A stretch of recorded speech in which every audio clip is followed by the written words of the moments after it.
Want to, excuse me, I want to invite Superintendent Darren Nielsen up. This is an information item on School Leadership Working Group report.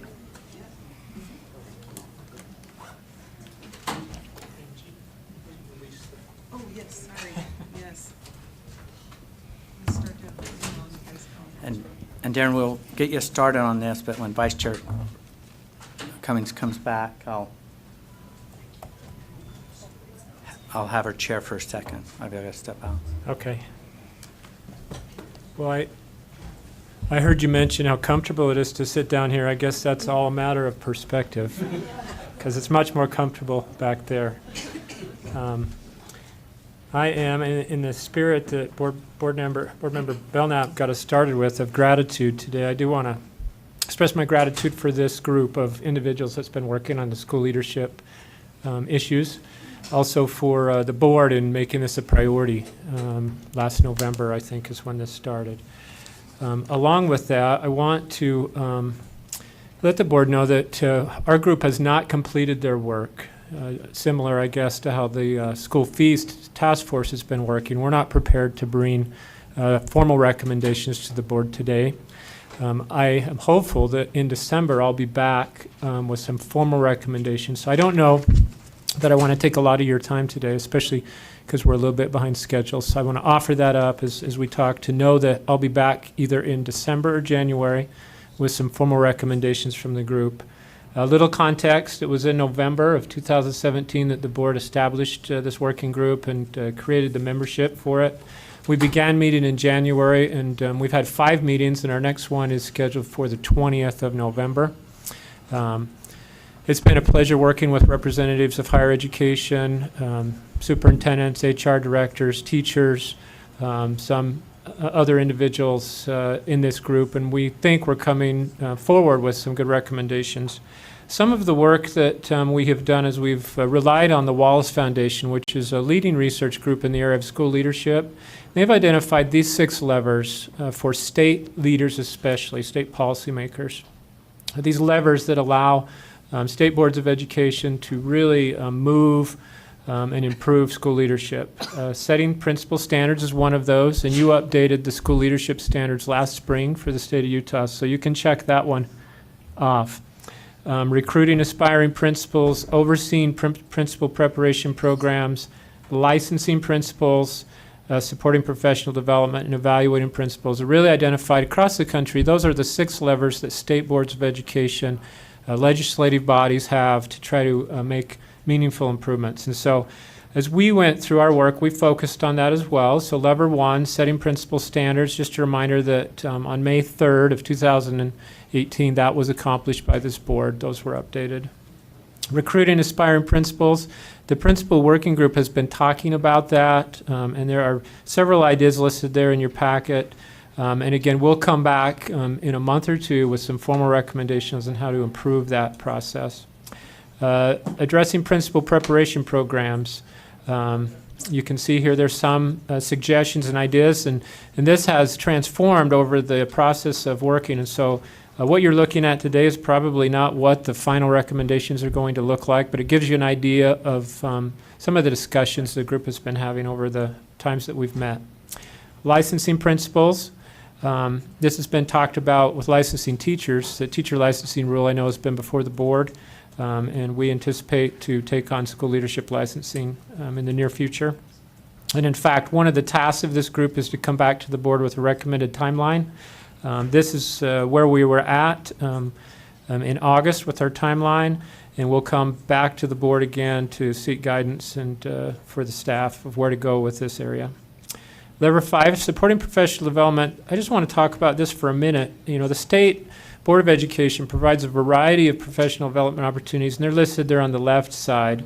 I've participated when I was in the field as a principal in several of these and can speak to them individually. And then on the right side, in our state, LEAs, districts, charters have taken a lot of action towards improving school leadership. And you'll see just a few examples. This is not a comprehensive list, but depending on the LEA that you work for, you might be receiving additional support as a school leader. This survey was done as part of our group last spring.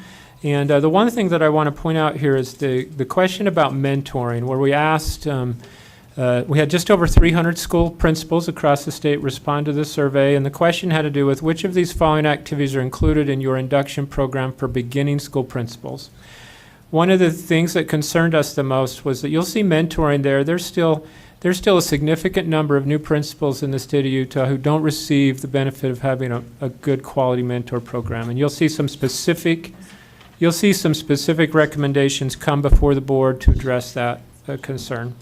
And then lever 6 is principal evaluations. And then in the spirit of Mr. Rogers, this quote, there are those who see the need and respond. I consider those people my heroes. And field of education is filled with those type of individuals, and it's a privilege to be able to work with them. So again, we hope to come back to you very soon with formal recommendations, but if there are questions about the process or where we're at, I'm happy to address those. Hey, Board Member Cannon. So I've just come back from the NASB conference in October, and on Friday they had a big presentation that had been sponsored by the Wallace Foundation, and it was on this exact topic. And as I sat there and listened to them talk about how the principal was the second biggest determining factor in student success next to the teacher, and heard about all the things they were doing in terms of principals, I thought, gee, this sounds like something we really need to do in Utah.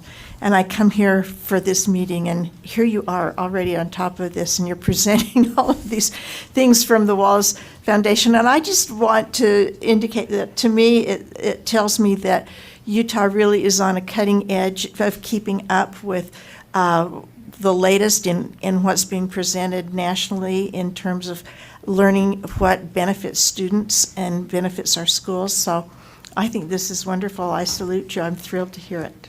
Yeah, welcome. Hey, Superintendent Dixon. Yeah, I really appreciate Board Member Cannon's remarks, but I also want to give a shout out to the great work that happens here in our state and locally.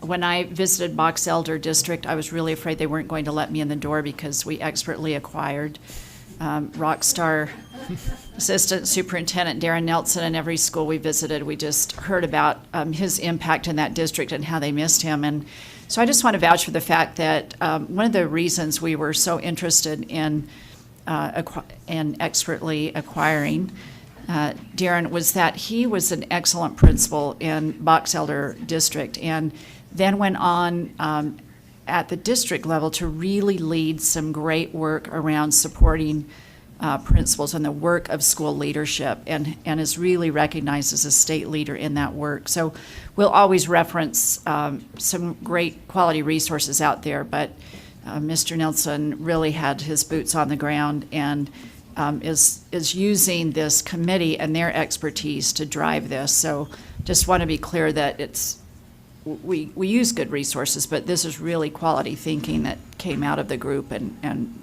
Darren's good leadership. So thank you, Board Member Cannon, for recognizing that. I appreciate it. Thank you, Superintendent. Board Member Cummins. I know that for the last 2 years, we've also been talking about principal leadership in legislative combined sessions and meetings. Is that some of that work collaborative into this then, is what I'm seeing? So. Yes. Okay. Okay, I don't see any further questions. Thank you for your report.